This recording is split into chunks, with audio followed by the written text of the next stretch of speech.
How do you come back after 9 months of silence, only to learn your own family erased you? After 9 months in a coma, I woke up to cold words and harsher truths. My name is David Harrison, and I used to think I understood what betrayal looked like. I was wrong. Before the accident, I was just a guy who fixed things, engines mostly, but also bridges when the city needed them. 52 years of waking up, doing the work, coming home. I served in the Army Corps of Engineers back when I was young enough to think I was invincible. Learned quick that invincibility is just another word for luck that hasn't run out yet. Got married twice. First time gave me 2 kids, Mark and Anna. Second time gave me Claire, who I thought would be there at the end. Turns out the end came a lot sooner than either of us planned. The ceiling tiles above me were water-stained and yellow. I stared at them for what felt like hours before I realized I was awake. Really awake. Not dreaming. Not stuck in that gray space where your mind tells you you're screaming, but no sound comes out. My throat felt like someone had scraped it raw with sandpaper. My arms were lead weights. When I tried to move my fingers, they twitched like broken machinery. A nurse noticed first. She dropped her clipboard and rushed out. Within minutes, a doctor appeared. Middle-aged guy with tired eyes and a coffee stain on his coat. Dr. Evans, according to the name tag. "Mr. Harrison," he said, leaning close. "Can you hear me? Blink if you understand." I blinked. Once, twice. "Good. That's very good. You've been in a medically induced coma for 9 months. There was an accident, a scaffold collapse at the construction site. Do you remember?" I tried to speak. Nothing came out but a rasp. "Don't strain yourself. Your vocal cords need time. You're at County General. You've been stable for 3 weeks now. We brought you out of sedation gradually. Before we dive deeper into this story, I have one small request. Please subscribe, drop a like, comment, and hit that hype button to boost this channel so more people can discover these incredible stories." 9 months. The words rattled around in my head like loose bolts. 9 months of nothing. No dreams I could remember. No sense of time passing. Just a black hole where my life used to be. Dr. Evans checked my vitals, asked me to squeeze his hand, wiggle my toes. Everything worked, more or less. Weak, but functional. He said something about physical therapy, recovery timelines, insurance coverage. I barely heard him. I was thinking about Claire, about Mark and Anna, wondering where they were, why nobody was in the room.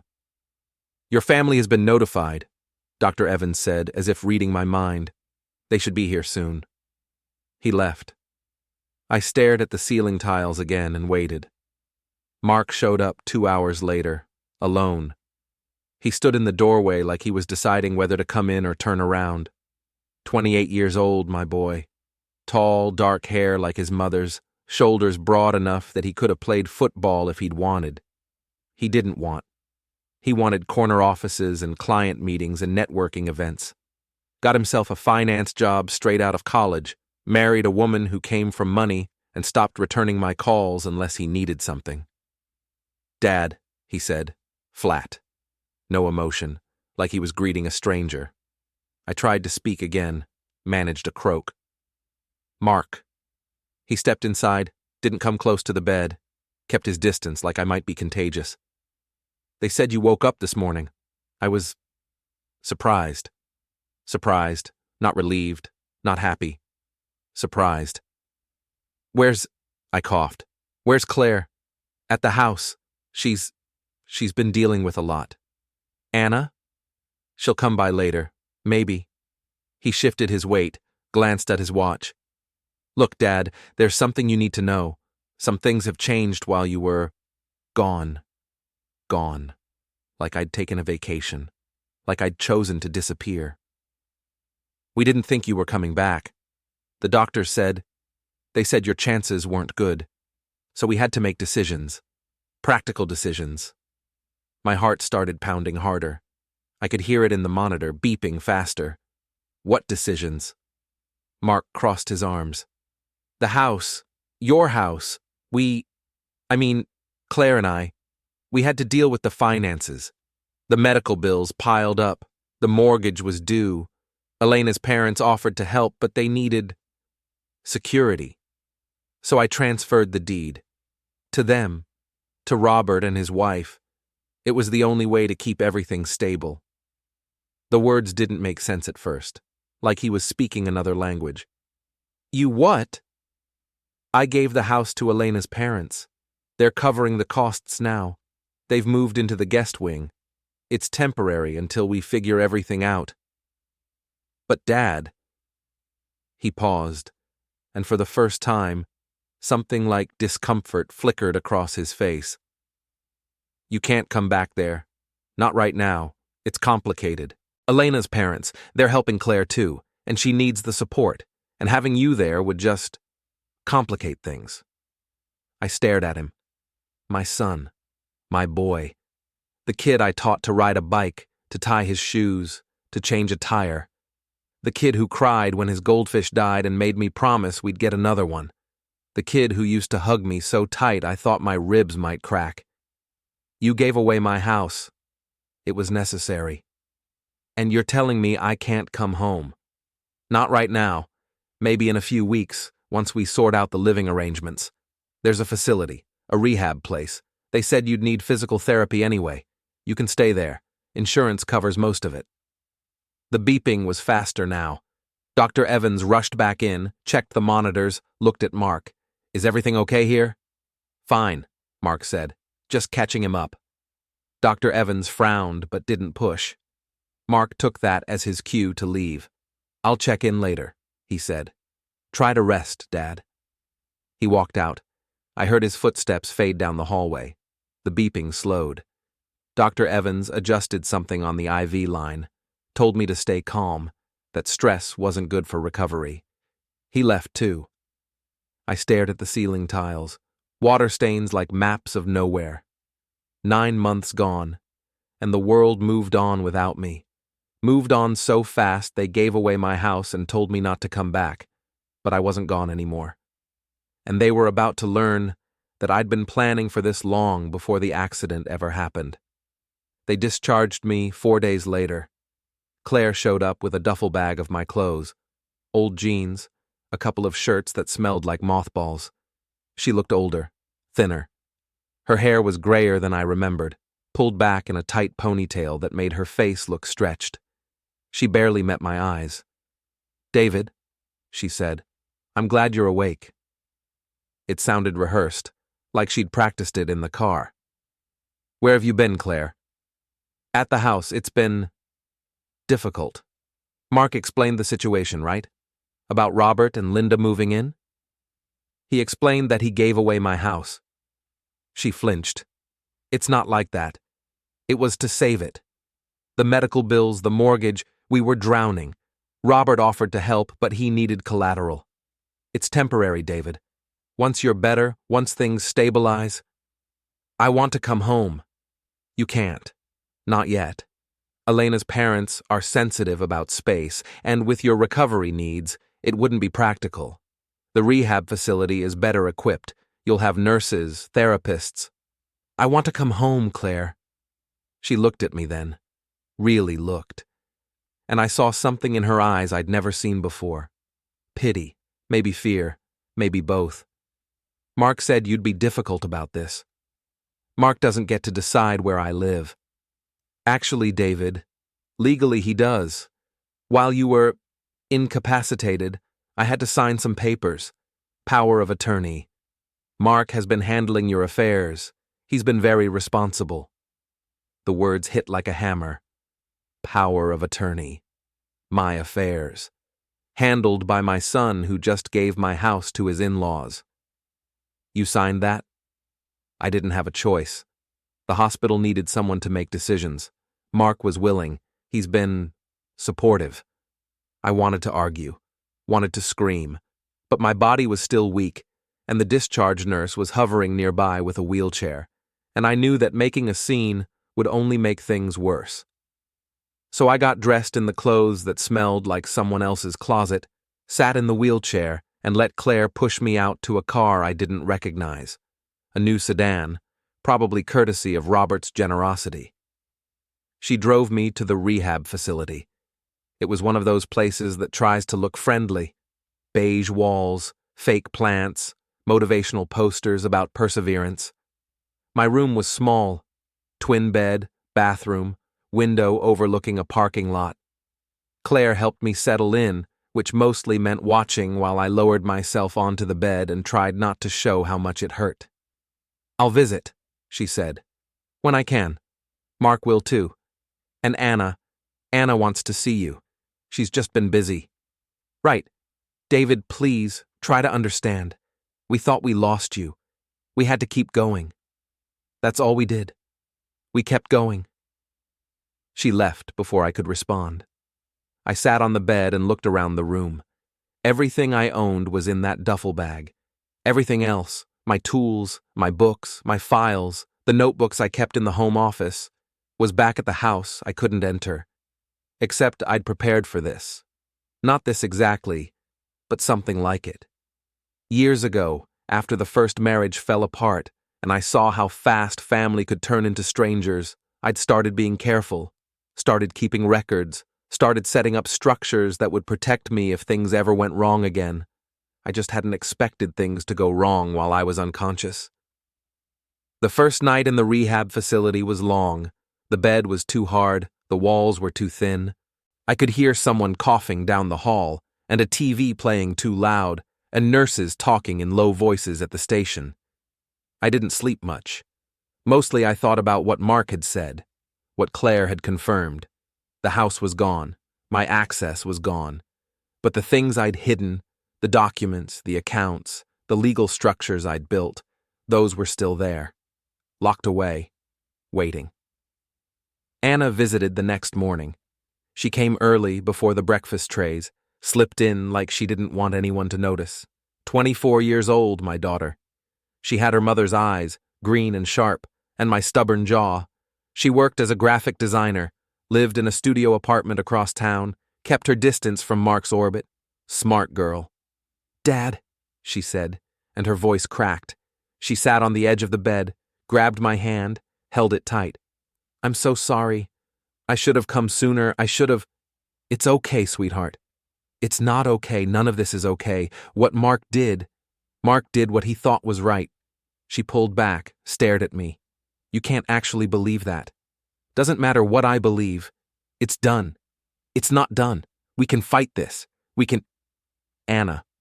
I squeezed her hand. "I need you to listen. I need you to trust me. This isn't over, but I need to be smart about it. Can you do something for me?" She nodded, tears in her eyes. "Go to the house. Tell Claire you need to pick up some of my things. Old photos, personal stuff. She won't question it. While you're there, go to my office. Top drawer, right side of the desk. There's a small notebook. Black cover, no label. Bring it to me. Don't open it. Don't tell anyone. Can you do that?" "What's in it?" "Insurance." She didn't ask more questions. Just nodded, wiped her eyes, kissed my forehead, and left. The notebook arrived 3 days later. Anna came back in the evening after visiting hours, slipped it under my pillow when the nurses weren't looking. I waited until midnight, until the hallway was quiet, to open it. Inside were numbers, account numbers, routing codes, names of attorneys, dates of filings, everything I'd documented over the past 5 years. The trust I'd set up after marrying Claire. The prenuptial clauses her family's lawyer had insisted on, which ironically protected me more than her. The separate property designations, the life insurance policies, the safe deposit box at First National, key hidden in the garage workshop, the second will sealed and filed with Susan Mercer, an old friend who'd helped me navigate the first divorce. I'd been careful, methodical, because I'd learned the hard way that the people you love can become strangers faster than you think. I read through the notebook twice, committing the details to memory. Then I tucked it under the mattress and finally slept.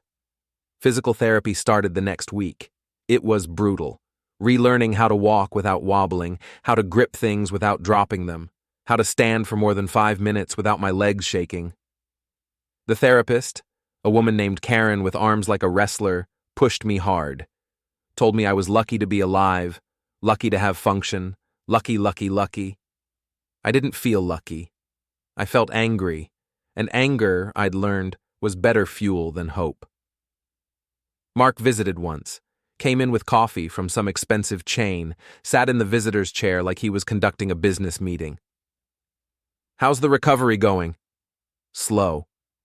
"The doctors said you're making progress. That's good. Claire will be relieved." "When can I come home, Mark?" He sighed. "Dad, we've been over this. It's not a good time. Elena's parents need space. They've been incredibly generous, covering all the expenses. They're living in my house. Technically, it's their house now. The deed transferred. It's legal. And you arranged that." I did what I had to do. I looked at him. Really looked. Tried to find the kid I remembered. Couldn't. "You didn't think I'd wake up." He didn't deny it. Just stared at his coffee cup. "The doctors gave you a 5% chance. 5%, Dad. We had to plan for the 95. And honestly, even now, you're not the same. You need care, support. The rehab facility is the best place for you. And when I'm done with rehab, we'll figure it out. Maybe a smaller place, an apartment, something manageable. Robert mentioned a senior community that's supposed to be very nice. I'm 52, Mark, not 80. But you're not independent anymore. You need help. And Elena's parents, they're willing to help. But they need to know you're not going to disrupt things. Disrupt things. Like I was the problem. Like waking up from a coma was an inconvenience. Where's the paperwork, Mark? The deed transfer. The power of attorney. I want to see it. It's at the house, in the office. Why? Because I want to know what I signed away. You didn't sign anything. Claire did. And I witnessed it. It's all legal, Dad. I had a lawyer review everything." "Whose lawyer?" He stood up. "I should go. Elena's expecting me. I'll check in next week." He left the coffee behind. I let it go cold. That night, I called Susan Mercer. Her number was in the notebook, along with a note. "Only call if emergency." This qualified. She picked up on the third ring. "David Harrison, I wondered when you'd surface." "You heard." "Anna told me. She's worried. I'm worried. What do you need?" "I need to see the files, the ones I left with you, the sealed envelope." "I can bring them tomorrow. Visiting hours?" "After. Come to the side entrance. The nurses don't pay attention there." Still paranoid, I see. Still careful. She laughed. "I'll be there at 8. Susan showed up at 8:15, carrying a leather briefcase that looked older than both of us. She was wearing a suit despite the late hour, her gray hair pulled into a bun, reading glasses on a chain around her neck. She'd been practicing law since before I was born, and she knew every trick in the book. "You look terrible," she said, pulling a chair close to the bed. "Thanks. But alive, which is more than anyone expected." She opened the briefcase, pulled out a manila envelope. "This is everything you filed 5 years ago. Trust documents, property designations, contingency clauses. It's all still valid. Nothing's expired." I opened the envelope. Inside were copies of the paperwork I'd signed when I married Claire. The prenup had been her family's idea. They wanted to make sure their daughter was protected if things went south. What they hadn't realized was that I'd insisted on reciprocal clauses. If Claire remarried or cohabited with another partner within 5 years of my passing, certain assets reverted to my estate. If the house was sold or transferred without my explicit written consent, the sale was voidable by my designated trustee, which was Susan. If I was incapacitated, all financial decisions required dual authorization, mine and an independent attorney's. Mark had transferred the house, without my consent, without Susan's authorization, which meant the transfer was likely invalid. "Can we reverse it?" I asked. Susan put her glasses on, scanned the documents. "Depends on how clean the transfer was. If Mark used the power of attorney to sign on your behalf, there's an argument that it was within his authority." But if he bypassed the trust structure entirely, then yes, we can challenge it. I'll need to see the actual deed transfer documents. They're at the house, in my office. Then we need to get them, legally, without tipping anyone off. How? She smiled, thin and sharp. Leave that to me. You focus on getting strong enough to testify if we need you. I'll handle the rest. She left at 9. I tucked the envelope under the mattress next to the notebook and finally felt something I hadn't felt in weeks. Control. Not much, but enough. The phone call came 2 weeks later. I was in the middle of a therapy session, trying to balance on one leg while Karen counted down from 30, when the nurse poked her head in and said I had a visitor. Urgent, she said. I told Karen we'd finish later and hobbled back to my room. Elena was waiting. My daughter-in-law. 26, blonde, expensive clothes, smile like a knife. She'd never liked me. The feeling was mutual, but we'd been polite about it for Mark's sake. Now she wasn't bothering with polite. David, she said, standing near the window, not sitting, not relaxed. We need to talk. Okay. Mark told you about the house situation. He thought he explained it clearly, but I wanted to make sure there's no confusion. My parents have been incredibly gracious, taking on all the financial burden while you recover. They've asked for very little in return. Just stability, just assurance that their investment is protected. Their investment? Yes. The house, the property. It's worth quite a bit, as you know. They're covering the mortgage, the taxes, the maintenance, all of it. And in exchange, they have legal ownership. That was the agreement. I didn't agree to anything. She tilted her head, like I was a child who didn't understand basic math. You were in a coma, David. You couldn't agree. Claire agreed for you. Mark facilitated it. It's done. And if I contest it? Then you'll lose. And you'll drag this family through a legal mess that benefits no one. My parents have excellent attorneys. You have, what? A public defender? Maybe some old friend who does wills and estates? You won't win. And even if you did, you'd come back to a house where nobody wants you. Is that really what you want? To force your way into a home where you're not welcome? She said it so calmly, like she was explaining a weather forecast. Why are you here, Elena? To give you a better option. My parents are willing to offer you a settlement, a lump sum, enough to rent a place, cover your medical expenses, live comfortably. In exchange, you sign away any claim to the property. Clean break. Everyone moves forward. How much? 50,000. I laughed. Couldn't help it. The house was worth at least 400, probably more given the market. You're joking. I'm being generous. 50,000 for a man who can't work, who has no income, who's going to need care for years. That's a good deal, David. Take it. No. Her smile vanished. Then you're making a mistake. My parents don't like mistakes. And neither does Mark. You think he's going to side with you? He's my husband. His loyalty is to me, not to some father who was barely present when he was growing up. I was present. You were distracted. You were grieving your first marriage. You were working all the time. Mark doesn't owe you anything, David, and neither do I. So take the money and go quietly.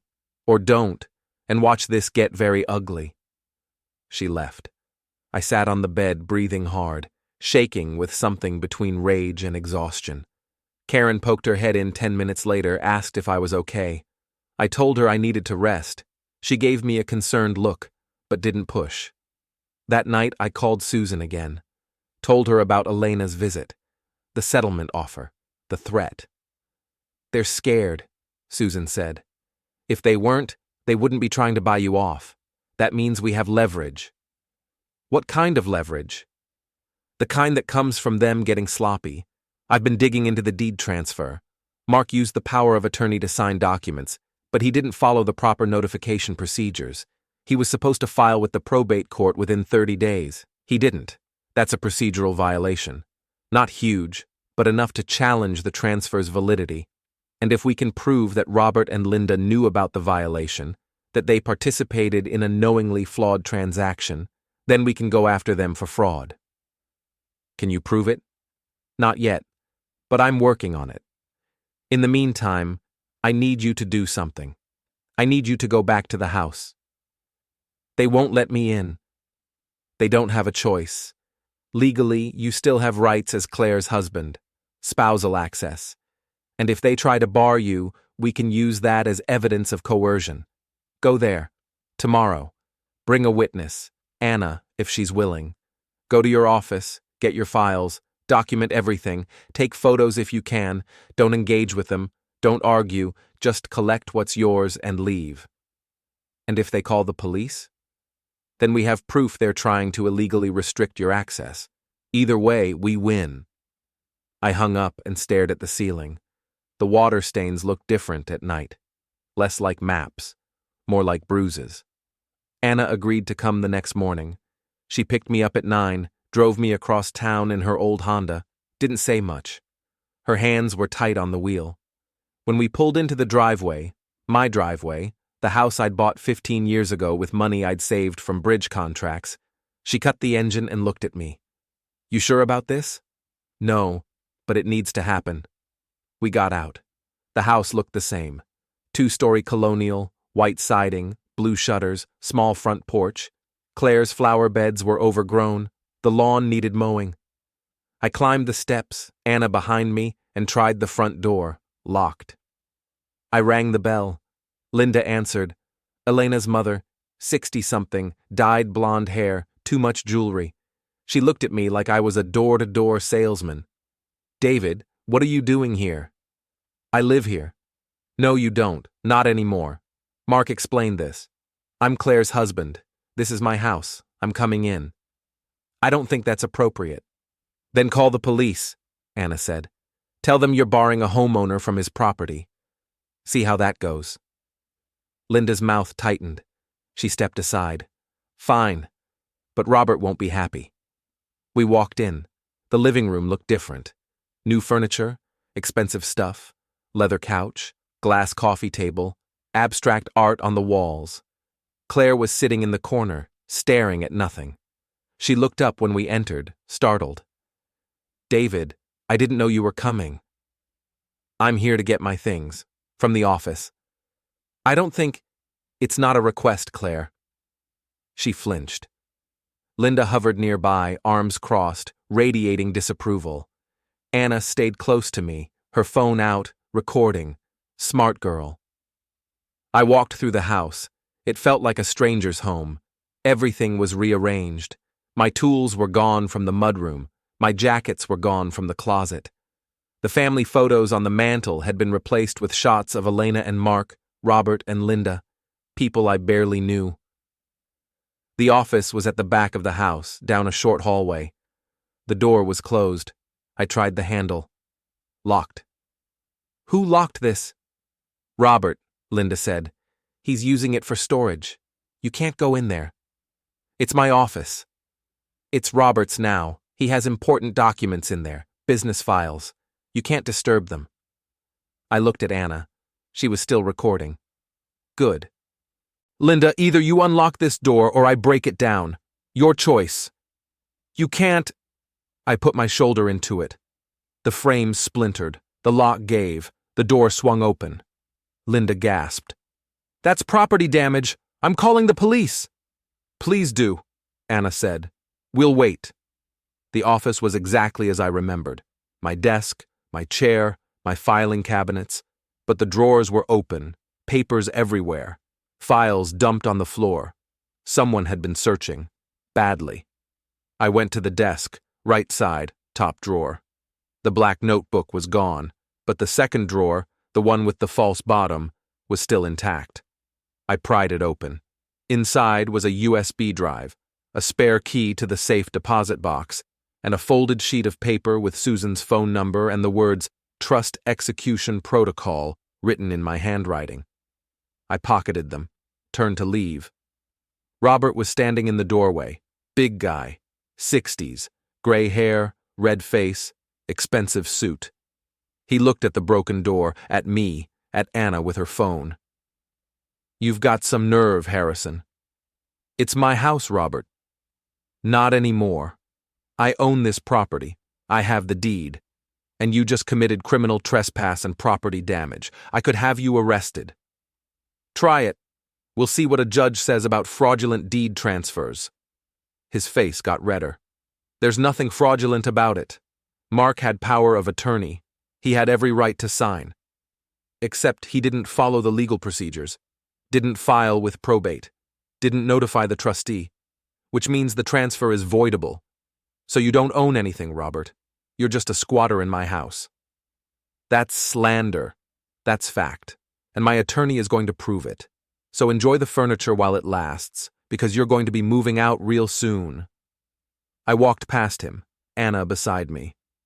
Linda was on her phone, talking fast. Claire was crying quietly in the corner. We made it to the front door, down the steps, into the car. Anna pulled out of the driveway before anyone could stop us. That was intense, she said. Yeah. Do you really have proof about the transfer being illegal? Susan's working on it. And if she can't prove it? I looked at the USB drive in my palm. Then we use Plan B. She didn't ask what Plan B was, just drove. The safe deposit box was at First National downtown branch. Anna dropped me off, said she'd wait in the car. I went inside, limping a little. The therapy was helping, but I was still slow. The bank was almost empty. One teller, one manager visible through a glass office, a security guard who looked half asleep. I approached the teller, showed my ID, asked to access my box. She checked the computer, frowned. Sir, this account has been flagged. Flagged how? There's a note here saying access requires dual authorization. Yours and... She squinted at the screen. A Susan Mercer? Susan's my attorney. She set it up that way. Then you'll need to bring her in, or have her submit written authorization. Can I call her now? The teller hesitated. Bank policy says, please, it's urgent. She glanced at the manager, who was watching through the glass. He nodded. She handed me a phone. Susan answered on the second ring. I explained the situation. She sighed. I'll email the authorization. Give me 10 minutes. And David, whatever's in that box, make sure it's worth the trouble. It was worth it. The box was small, metal, cold. Inside were documents I'd filed 5 years ago when Claire and I first got married. Copies of the trust agreement, the prenup. Life insurance policies with Anna and Mark listed as beneficiaries, not Claire, not Robert, not anyone else. A second will, handwritten and notarized, specifying that, in the event of incapacity or disputed transfers, Susan had full authority to act on my behalf. And photos, lots of photos, pictures of the house before Claire moved in, receipts showing I'd paid the down payment, mortgage statements in my name, tax records, utility bills, everything proving the house was mine, bought with my money, before Claire or her family ever entered the picture. I loaded it all into a manila folder, signed the access log, left the bank. Anna was waiting. I got in the car, handed her the folder. What's this? Ammunition. She flipped through the documents, eyes widening. Dad, this is everything. Why didn't you tell anyone you had this? Because I didn't know if I'd need it. Hoped I wouldn't. But here we are. She drove me back to the rehab facility. I spent the afternoon with Susan on the phone, going through every document, building the case. The trust agreement was ironclad. It specified that the house was my separate property, not marital property. Claire had signed acknowledging that, which meant Mark's transfer to Robert was not only procedurally flawed, it was substantively invalid. He'd given away something that wasn't his to give. This is good, Susan said. Really good. But we need more. We need proof that Robert and Linda knew about the trust, that they participated in the transfer despite knowing it violated your rights. Otherwise, they can claim they were innocent buyers, and the law might protect them. How do we prove that? We get them on record, admitting what they did, admitting they knew. They're not going to just confess. No, but they might slip. People get arrogant when they think they've won. Give them enough rope and they'll hang themselves. That night, I couldn't sleep. Kept thinking about Mark, about how easily he'd turned against me, about Elena and her smug smile, about Robert and Linda, living in my house like conquerors, about Claire, who'd signed away my life because it was easier than fighting for me. Anna texted at midnight. I talked to Mark. He's angry, says you're causing problems, says Elena's parents are threatening to sue for the broken door. I texted back. Let them sue. Discovery will be fun. She sent a laughing emoji. Then, Dad, be careful. They're not going to back down easy. I knew. That's what I was counting on. The next morning, I got a call from a number I didn't recognize. I almost didn't answer, but something made me pick up. Mr. Harrison? This is James Caldwell. I'm an attorney representing Robert and Linda Torres.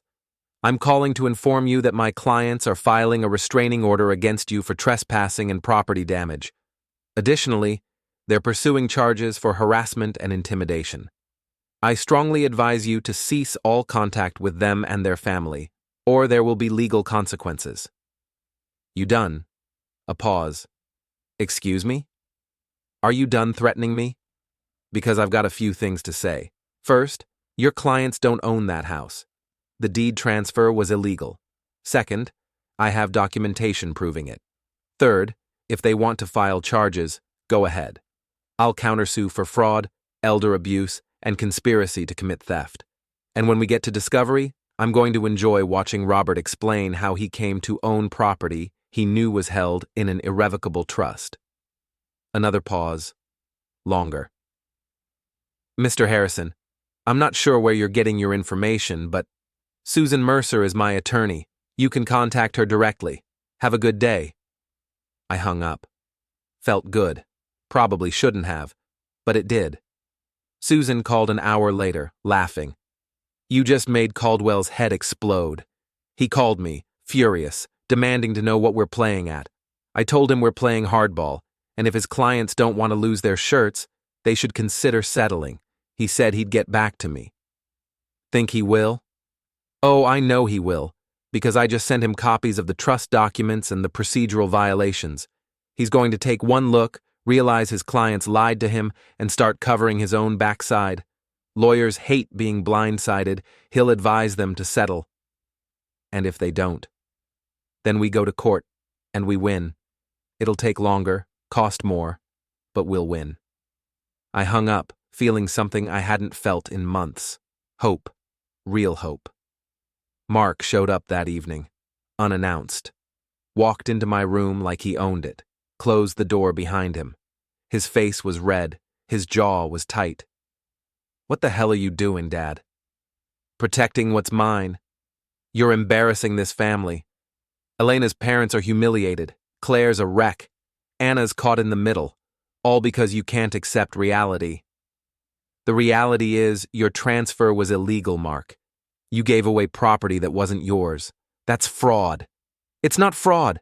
I had power of attorney to make medical decisions, not to steal my house. I didn't steal anything. I saved it. You were going to lose it anyway. Then why didn't you ask me first? Because you weren't here, he was shouting now. You were in a coma, Dad. You were gone, and we had to deal with the mess you left behind. So you decided to erase me. No, I decided to survive, to keep this family afloat while you were checked out.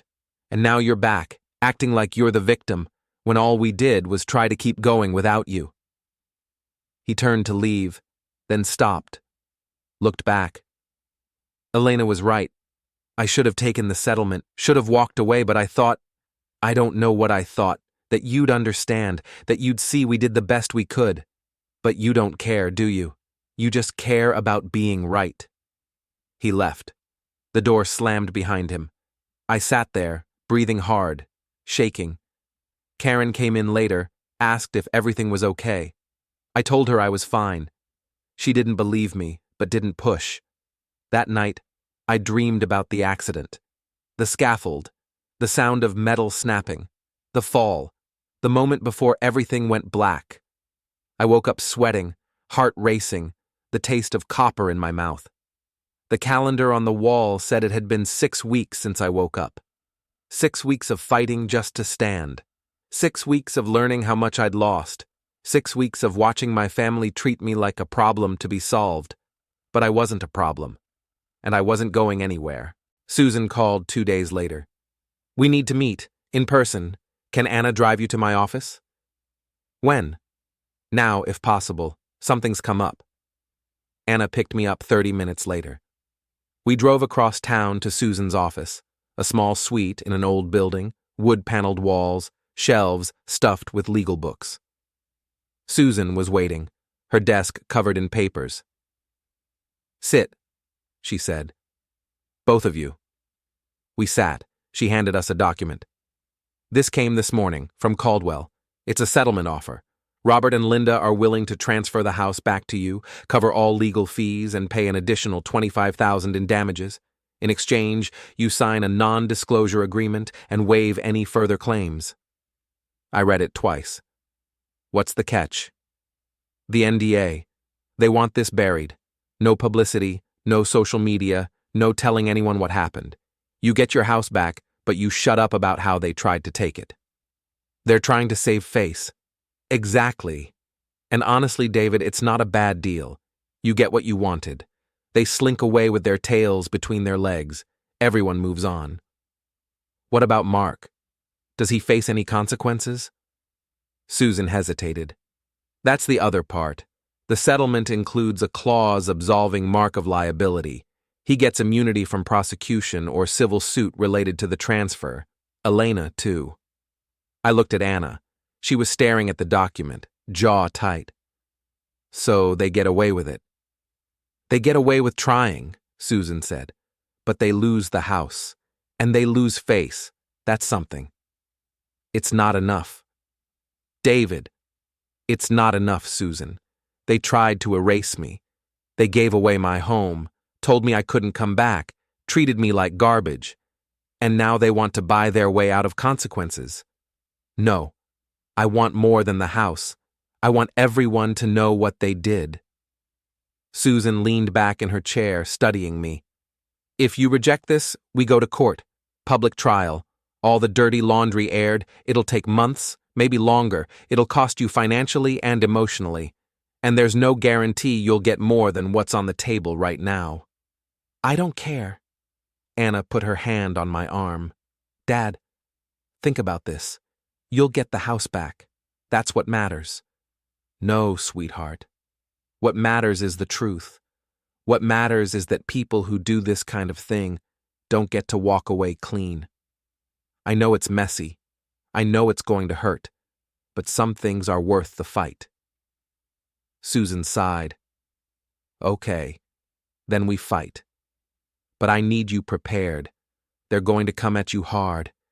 They'll attack your character, your capacity, your motives. They'll paint you as vindictive, as unstable. Caldwell's good at what he does.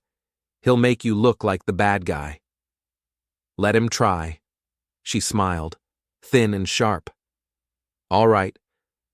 Then let's give them hell." Anna drove me back to the rehab facility. She was quiet most of the way. Finally, as we pulled into the parking lot, she spoke.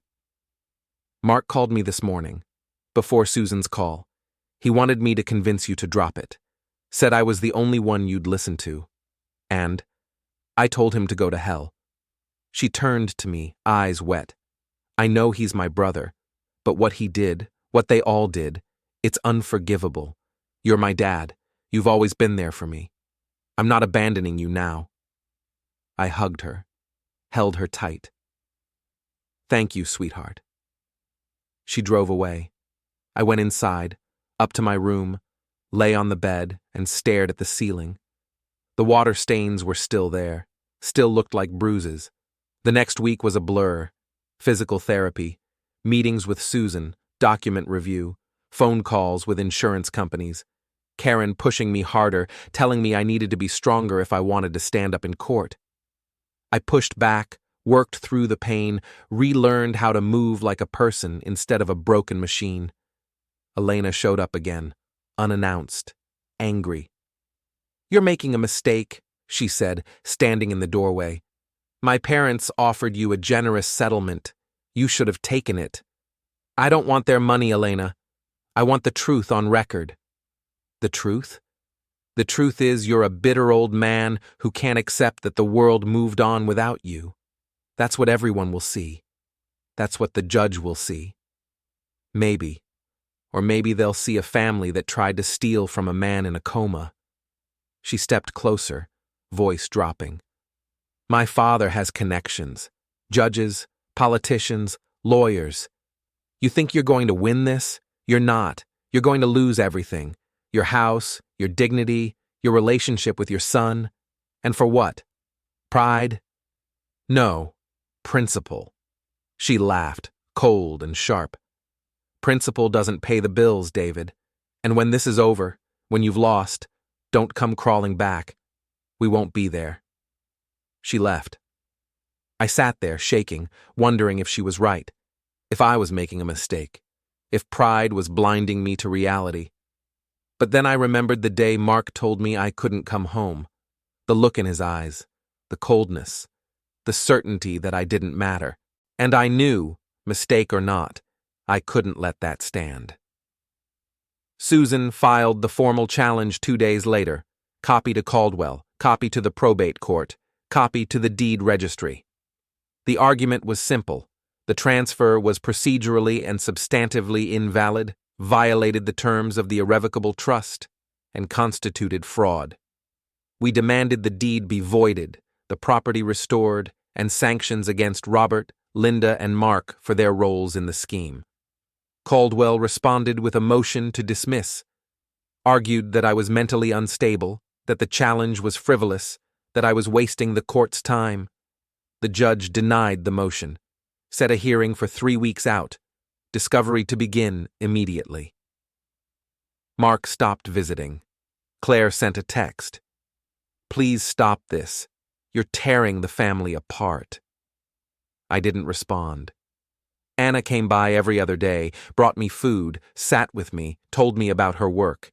She was the only one who didn't treat me like a problem. The hearing date was set for early November. 3 weeks to prepare. 3 weeks to gather every shred of evidence. 3 weeks to make sure I didn't collapse under the weight of what I was trying to do. Susan requested documents from Robert and Linda, bank statements, emails, text messages. Caldwell fought it, but the judge ordered compliance. When the documents arrived, they were damning. Emails between Mark and Robert discussing the transfer, Mark admitting he needed to move fast before Dad wakes up. Texts between Elena and Linda about how to keep David out of the house once he recovered. Messages that made it clear they knew what they were doing. They knew it was wrong. They did it anyway. "This is gold," Susan said, spreading the printouts across her desk. "Absolute gold. We show this to the judge, and it's game over. They'll claim it's out of context. Let them. Juries don't like scheming families, neither do judges." But there was no jury, just a bench trial. Just Judge Morrison, a woman in her 60s with a reputation for no-nonsense rulings. Susan said that was good, said Morrison didn't tolerate fraud, said we had a real shot. I wanted to believe her. The night before the hearing, I barely slept, kept running through everything in my mind, the arguments, the evidence, the look on Mark's face when he'd have to testify, the moment when Robert would realize he'd lost, the moment when they'd all understand that I wasn't gone, that I'd never been gone, that I'd been planning for this long before they ever thought to betray me. And then I thought about what came after, the house, empty except for me. Claire probably gone, Mark refusing to speak to me. Anna caught in the middle, loyal but heartbroken, the victory hollow because the cost was everything I'd tried to protect. But it was too late to stop, too late to turn back. The papers were filed, the date was set, the reckoning was coming. I stared at the ceiling. The water stains had started to look different. not like bruises anymore, more like continents, like maps of places I'd never been, like futures I couldn't yet see. Morning came. Anna picked me up at 7, drove me downtown. Susan was waiting outside the courthouse, briefcase in hand, looking sharp and ready. "You good?" she asked. "No, but let's do this anyway." We walked in, through security, up the stairs, down the hallway to courtroom 3B. The door was heavy, oak, old. I pushed it open and stepped inside. The room was smaller than I expected. Wood benches, high ceiling, judge's bench at the far end. Robert and Linda were already there, sitting with Caldwell. Mark and Elena beside them. Claire in the back row, hands folded, not looking at anyone. Anna sat beside me. Susan at the table. Judge Morrison entered. We stood. She sat. We sat. She looked at the papers in front of her, then at us. "All right, let's get started." Judge Morrison had a voice like gravel, low, rough, no nonsense. She glanced at the case file, then at Susan, then at Caldwell. "This is a dispute over a residential property deed transfer executed under power of attorney while the plaintiff was medically incapacitated. Mr. Caldwell, your clients claim the transfer was legal and binding. Ms. Mercer, you claim it violated an irrevocable trust and constitutes fraud. Correct?" Susan stood. "Correct, Your Honor. We have substantial documentary evidence demonstrating both procedural violations and substantive fraud." Caldwell stood. "Your Honor, my clients acted in good faith to assist a family in crisis. The transfer was legal, the power of attorney valid, and Mr. Harrison's current challenge is motivated by personal animosity rather than legal merit." "We'll see about that. Ms. Mercer, present your evidence." Susan opened her briefcase, pulled out the trust documents, the prenup, the bank statements, the emails, the text messages. One by one, she laid them on the table, entered them into the record, explained their significance. The trust agreement proving the house was my separate property. The procedural violations showing Mark hadn't followed proper notification requirements. The communications proving Robert and Linda knew about the trust, knew the transfer was questionable, and proceeded anyway. Caldwell objected repeatedly. "Hearsay. Speculation. Irrelevant." Judge Morrison overruled most of it, allowed the evidence in. When Susan finished, the judge turned to Caldwell. "Your turn." Caldwell stood, pulled out his own stack of papers. Medical records showing the severity of my injuries, the doctor's initial prognosis, the minimal chance of recovery. Financial statements showing the mounting debt, the overdue mortgage payments, the medical bills. Testimony from Claire about how overwhelmed she'd been, how Mark had stepped in to help, how Robert's offer had seemed like the only option. "Mr. Harrison was not expected to survive," Caldwell said. "His family faced impossible choices. They made the best decision they could under extraordinary circumstances. That's not fraud, that's survival." "Survival by stealing someone's house," Susan muttered. "Ms. Mercer," Judge Morrison warned. "Apologies, Your Honor." The judge looked at me. "Mr. Harrison, I'd like to hear from you directly. Can you stand?" I stood. My legs shook a little. Karen would have been proud. 3 months ago, I couldn't stand for 5 minutes. Now I could hold it. "Mr. Harrison, why didn't your family tell you about the deed transfer when you woke up? Why did you have to find out the way you did?" I glanced at Susan. She nodded. "Speak the truth." "Because they didn't think I'd wake up, Your Honor. They planned for a future where I was gone. And when I survived, I became inconvenient, an obstacle. So they tried to push me aside, told me I couldn't come home, told me the house was gone, offered me money to disappear. They wanted me erased." "That's absurd," Caldwell said. "Mr. Harrison's family cares deeply about him." "Then why wasn't I allowed back in my own house?" I interrupted. "Why did my son tell me to stay away? Why did Elena's parents change the locks? If they cared, they would have welcomed me home. They didn't. They wanted me gone." Judge Morrison held up a hand. "Let's keep this civil. Mr. Caldwell, I want to hear from your clients. starting with Mark Harrison. Mark stood. He looked pale, thin, like he hadn't slept in days. He walked to the witness stand, sat down, was sworn in. Caldwell approached. Mark, can you explain your role in the property transfer? I was trying to help. My dad was in a coma. The bills were piling up. Mom was falling apart. Robert and Linda offered to cover the mortgage if we transferred the deed. I thought it was temporary. I thought Dad would never wake up, and if he did, we'd figure it out.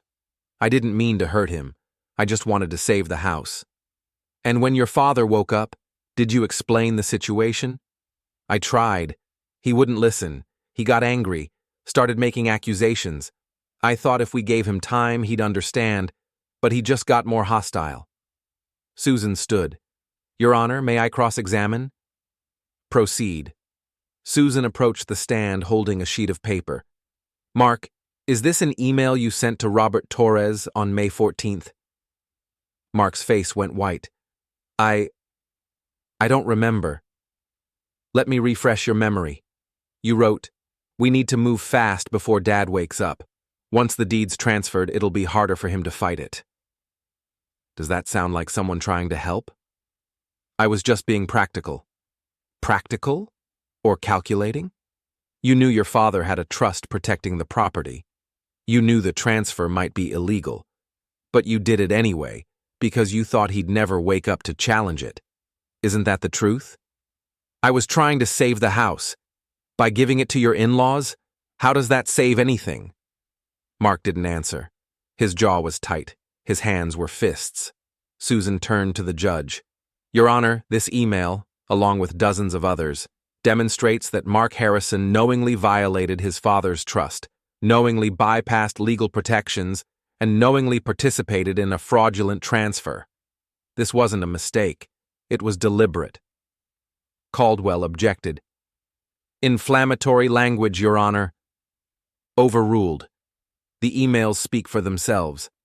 Mr. Caldwell, do you have anything else? Caldwell called Robert next. Robert took the stand, looking confident, arrogant, like he thought his money and connections would protect him.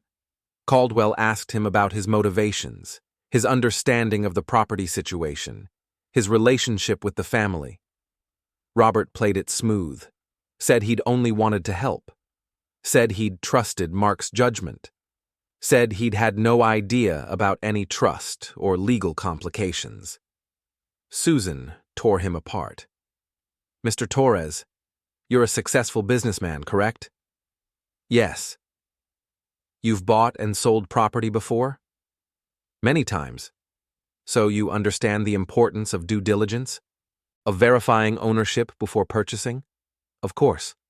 Then why didn't you verify the deed transfer? Why didn't you check for liens, trusts, or other encumbrances? Why didn't you hire your own attorney to review the transaction? Robert hesitated. Mark assured us everything was legitimate. Mark, who had only been granted power of attorney for medical decisions, not property transfers. Mark, who sent you an email saying, we need to move fast before Dad wakes up. That Mark? And you didn't think to question it? I trusted him. Or you saw an opportunity, a chance to acquire valuable property for pennies on the dollar, because that's what you paid, isn't it? You covered a few mortgage payments and took ownership of a $400,000 house. That's not generosity, Mr. Torres. That's theft. I resent that accusation. Resent it all you want. The documents don't lie. Susan returned to the table.